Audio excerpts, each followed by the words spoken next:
So even though there's a far greater fortune in other animals, but then no matter how you love your animal, you can't teach. Well, you learn Dharma.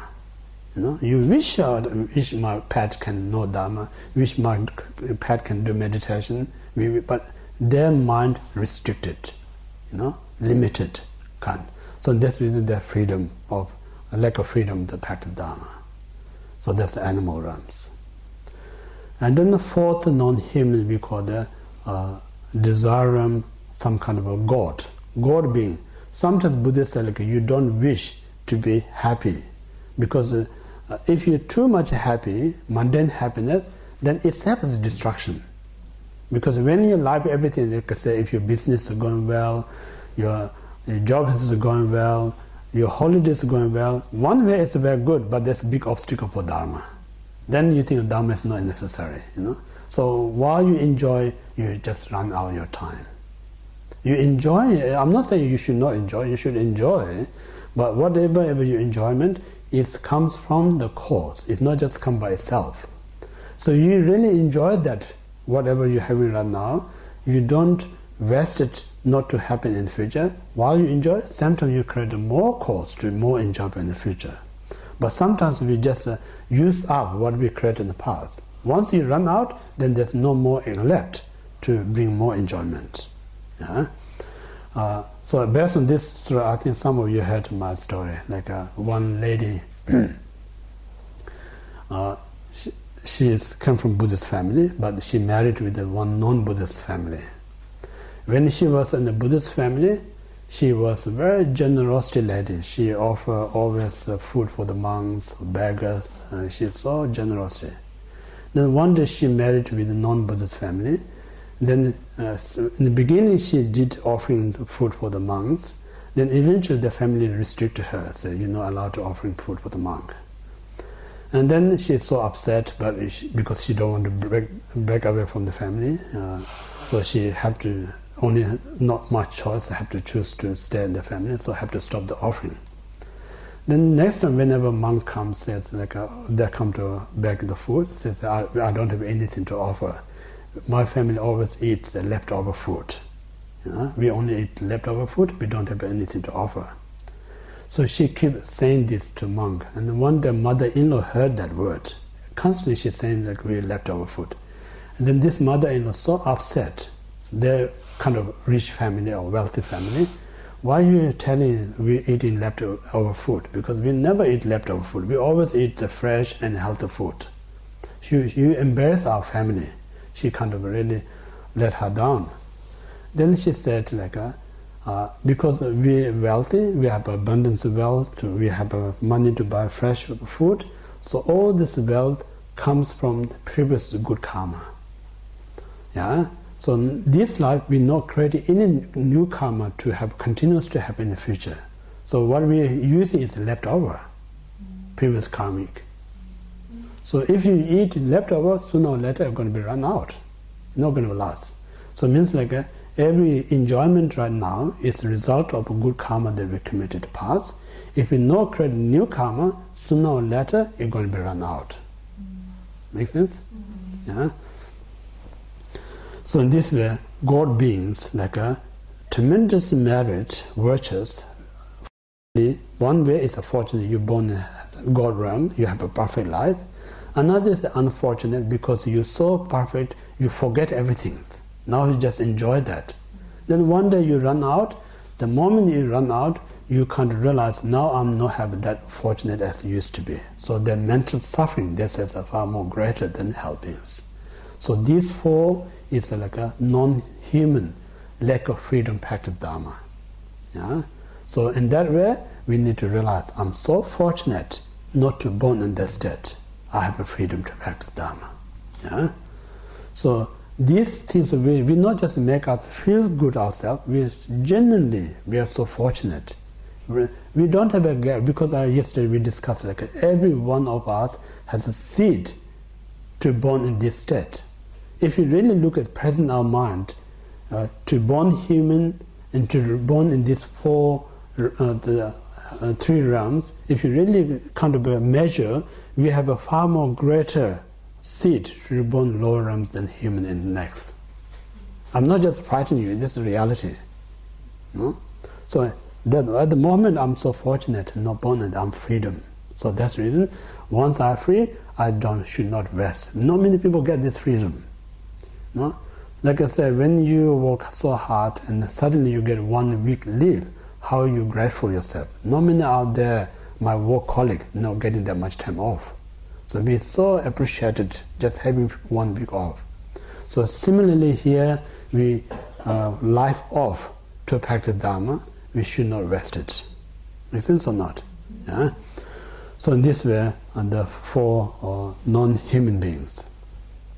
Now, even you born a human, then there's no also freedom to practice Dharma. The first one is if we're born in a barbaric land, like you're human, but you live your life like almost like animals. You don't have any understand what is right and wrong. Like in a barbaric, like a son married with the mother, mother married with the son, kind of barbaric. So they're human, but they don't have any concept of what's right and wrong. They don't have any concept of ethic. No? So if you're born in that state, you can't train your mind. It appears like a human, but mind is completely again like animal, restricted karmically. So we're lucky not born that barbaric. I'm not discriminating. I'm not talking about barbaric some out there. I'm talking we also been born in them many times. If you're born in that state, we don't have the opportunity to practice Dharma. You know? So that's a barbaric one first. And the second is like some of us, due to heavy negative karma that we committed in the past, we born with such a wrong view. So when we born with such a wrong view, then nothing can help the person. You know, you're just so stubborn your mind.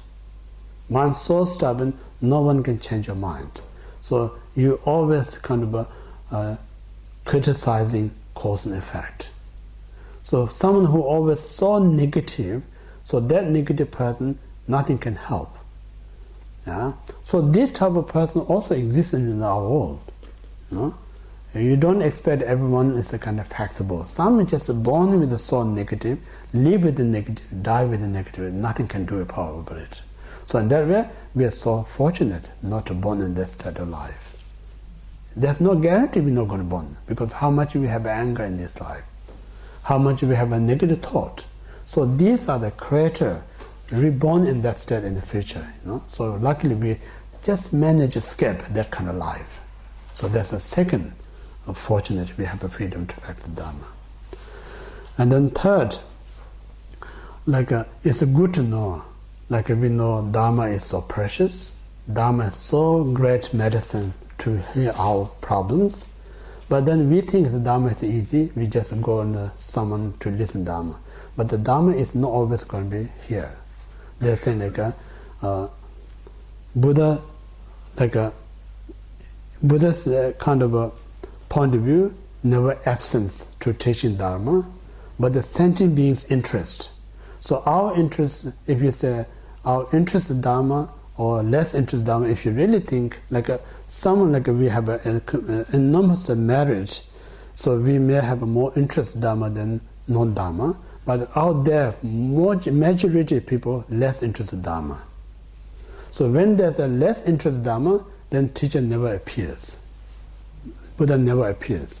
So in this way, if you really kind of study of the Dharma, say like how often Buddha appears, how often Buddha disappears, if you really calculate this as like a time of Buddha disappear is far longer than Buddha appear in the world. So in that point of view, we are so lucky, we born the time of the teachings exist. Always not going to be exist. You know? I also share one of my own kind of a story. Long time ago, I met one lady in Nepal. One of us watching Lama dance in one monastery, and then one lady approached me and she asked me about what's significant of this Lama dance. Then I explained about the significance of this and that, Then she said, oh, how nice, how peaceful, how kind of joyful to just be here, be positive. Then I thought she appears like a European. I thought maybe she's a kind of a Buddhist student somewhere in Europe. So I asked her, are you belong to center somewhere in Europe? She said, not, I'm not from Europe. Then I asked, where are you from? She said, she's from Iran. Yeah. Then she said, if you think it's so calm, peaceful, you think it's so great, you should be practicing Buddhism. I just kind of not participate or convert her, just normal conversation. When I asked her, she said, oh, I can't do practice Buddhist. If I do practice, when I go back to Iran, if they found out, I'm going to be punished. Then I said, it's okay, you can go other country, practice Buddhist, you don't need to be Iran. Then she said, if I leave other country, my family get in trouble. You know? So some people who really have this interest in Dharma, but there's no choice. So in that point of view, we are so fortunate. We don't have a pressure. No one kind of threatening my life to practice Dharma. No one threatening my family because Dharma. So many people who are out there who are really interested, but there's not much choice. You know? So if you think about that way, again, it helps us to how fortunate have this opportunity, interest in practice Dharma. And then even just think about at the moment in Tibet, for instance, majority of Tibetans really interested in practice Dharma. Then under the communist regime, how much they're frightened. You know, they're so devoted people, you know, like a unshakable devotion to the Dharma, but out of fear they can't practice openly the Dharma. So in that point of view, we are so fortunate living in such a wonderful freedom country. So this is not just lucky because we must have created good karma in the past. Like I mentioned, without cause, result not going to be there. So you don't take it as a grant. You know? Think this is the result. That must be something good in the past. So if you know accumulating again cause, we're not going to happen this all the time. Without cause, if there's a result, then you can easily just say Buddha is not perfect Buddha, because he said without cause there's no result. Now I discover there's a result without cause. Then you can debate with the Buddha. You can prove Buddha is not enlightened, fully enlightened. So in this way, we're not going to find any single result which not created by the cause. Every single fruit, either good or bad, everything comes from its own causes. You know? So in this life, we have such a wonderful opportunity, such a freedom. This is the result of previous while we did good things. If we communicate the same in the present, we're going to have the same opportunity in the future, even better. Yeah? So that's a third. So we're not born when the vacancy of the Buddha. We're born with the time of the Buddha. Now fourth is even when born as human, if you're born as a mental, what called disabled, yeah.